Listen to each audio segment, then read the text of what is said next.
અને આ પોતે ભૂવા છે, ખોડિયાર મેરડી માતા ભૂવા છે, તો બી આવું થયું અમારે.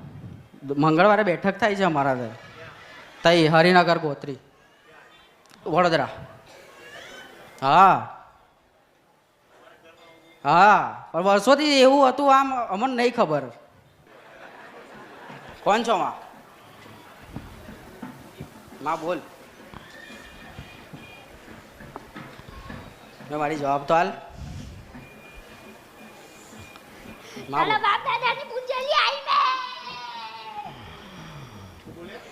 બાપ દાદાની પૂજેલી માતા આવી એવું કે છે. કયા માતાજીમાં? મને બોલીને આવી ગયા તા. માં તને લેવા તો આવ્યો તો મેં. મેનો આઈ. તો કોણ છે માં તું? મેં બીજું છું. તારું નામ તો કે માં.